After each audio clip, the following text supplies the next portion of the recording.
Welcome to the first of two videos focusing on communication in teams.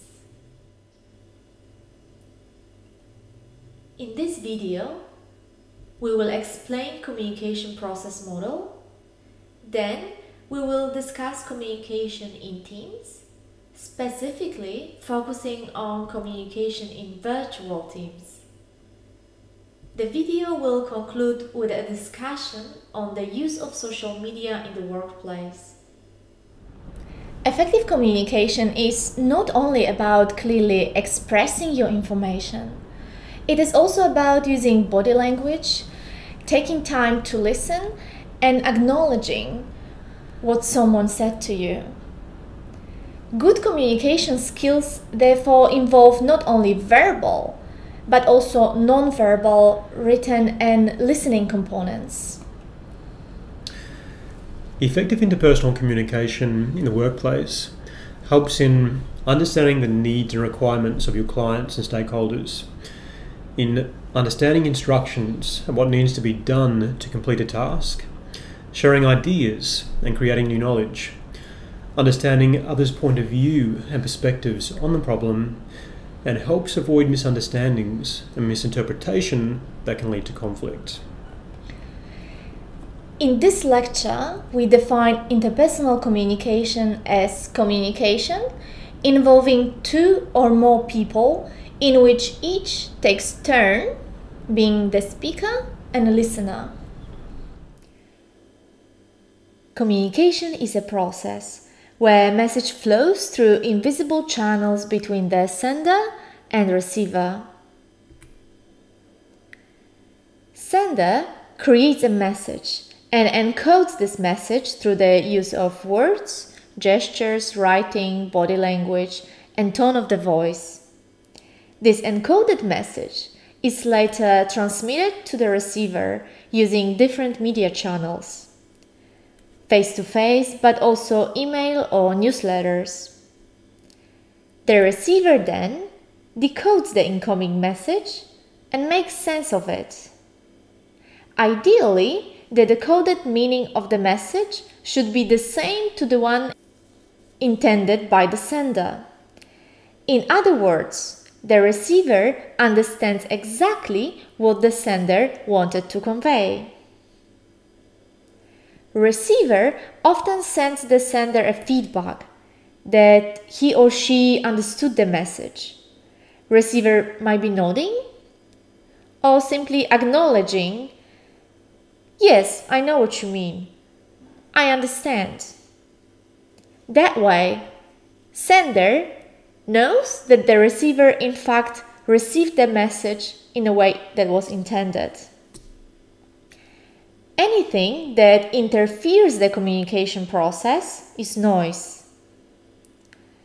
Noise can be external, such as background conversation, traffic, or construction noise, as well as internal, our feelings, thoughts that prevent us from focusing on what the sender is trying to tell us.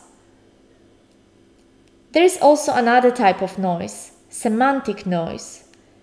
It can occur when words themselves are not mutually understood.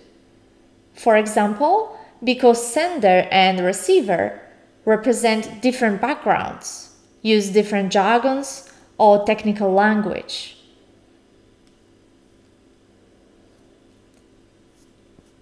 This captured in a nutshell the communication process model between the sender and receiver, and the role of noise in that process.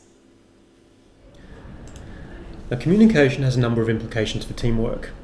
Most importantly, good communication encourages productive teamwork. Communication among team members normally occurs during formal or informal meetings, team or project meetings, work lunches, training sessions, but also other means such as email, intranet, informal chats, documents, and so on.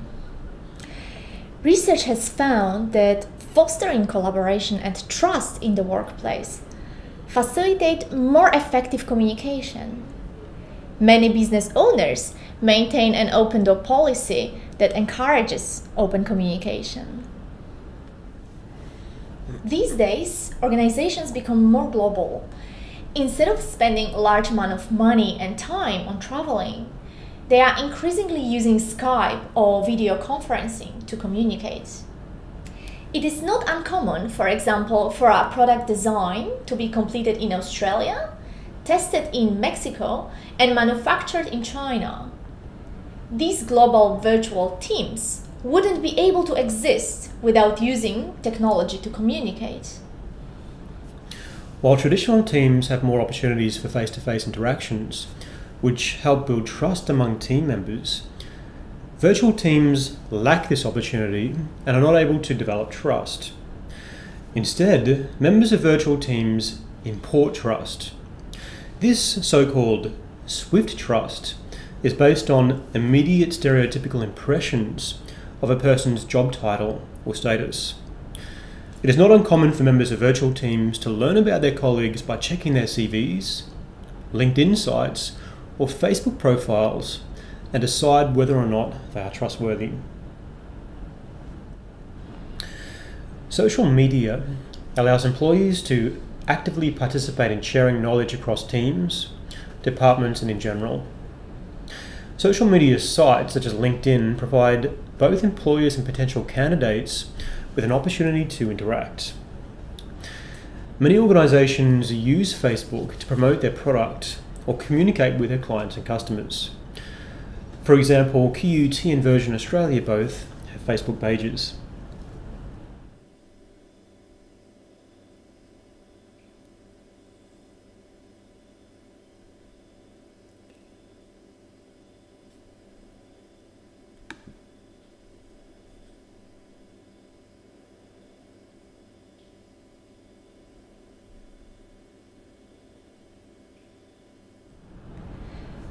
However, the use of social media can also have negative consequences.